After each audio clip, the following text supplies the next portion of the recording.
சொல்லுகிறது, யாருக்கு பயப்படுவேன்?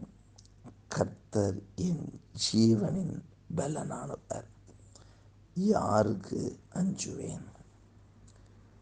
சங்கீதக்காரன் சங்கீதத்தில் அவர் எழுதும் பொழுது அவர் சொல்கிறார் பாருங்க, கர்த்தர் என் வெளிச்சமும் என் ரட்சிப்புமானவர். யாருக்கு பயப்படுவேன்? கர்த்தர் என் ஜீவனின் பலனானவர். யாருக்கு அஞ்சுவேன்? கர்த்தர் என் ஜீவனோட பலனானவர்.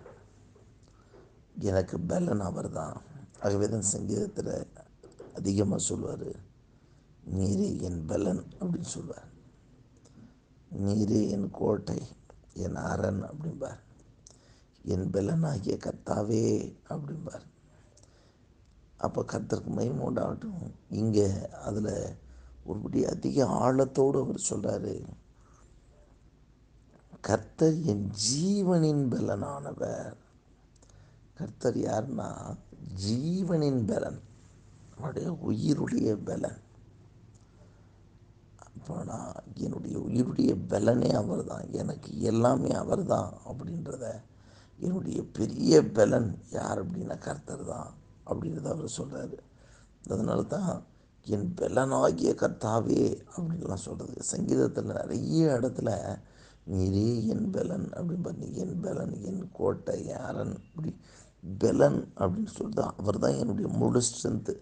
உன்னுடைய பலம், அதாவது ஒருத்தருக்கு ஒரு பலமும் பலவீனம் என்று சொல்லுவாங்க. ஒருத்தருடைய பலமும் பலவீனம் என்ன அப்படின்னு சொல்லி ஒருத்தரை பற்றி ஆராய்வாங்க. அப்படியே பார்க்கும் பொழுது சங்கீதக்காரன் இதாவின் அவர் சொல்கிறார், அவர் சங்கீதங்களை பாடும்போதே அவர் சொல்கிறாரு, அவர் தான் என் பலன், கர்த்தரே என் பலன் அப்படின்னு சொல்லி அவர் சொல்லுகிறார். அப்படி அவர் நம்ம ஜீவனின் பலனாக இருந்தால் நாம் யாருக்குமே பயப்பட வேண்டிய அவசியமே கிடையாது.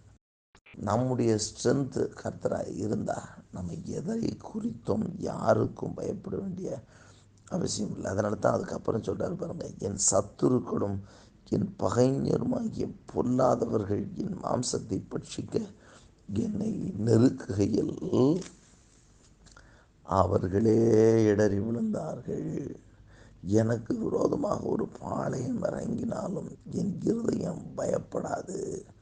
என் மேல் யுத்தம் எழும்பினாலும் இதிலே நான் நம்பிக்கையாக இருப்பேன் என்று சொல்லி அவர் சொல்லுகிறதை நாம் பார்க்கிறோம். கர்த்தருக்கு மகிமை உண்டாகட்டும். அப்போ கர்த்தர் ஜீவனின் பலனாக இருந்தால் நம்ம யாருக்கும் பயப்பட வேண்டிய அவசியமே கிடையாது.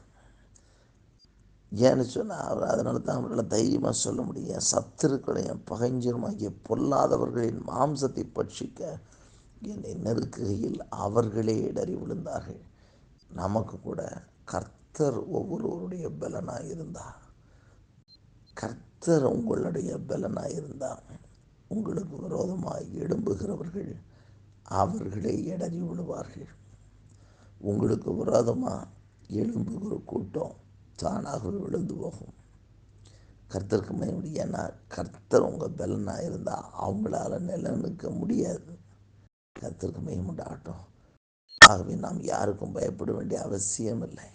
இன்றைக்கும் கூட நாம் சொல்லுவோம், ஆண்டவரே நீர் தான் என்னுடைய ஜீவனின் பலனானவர், நான் யாருக்கும் பயப்பட வேண்டிய அவசியம் இல்லைப்பா, நீர் என் ஜீவனின் பலனானவர் என்று சொல்லி சொல்லுவோம். நமக்கு விரோதமாக இருக்கிற சத்துருக்கள் தங்களுக்குள்ளே வெற்றொன்று விழுந்து போவார்கள். நமக்கு விரோதமாய் போராடுகிற சத்துருக்களின் கிரியைகள் ஒளிந்து போகும், அது அழிந்து போகும். ஜெபி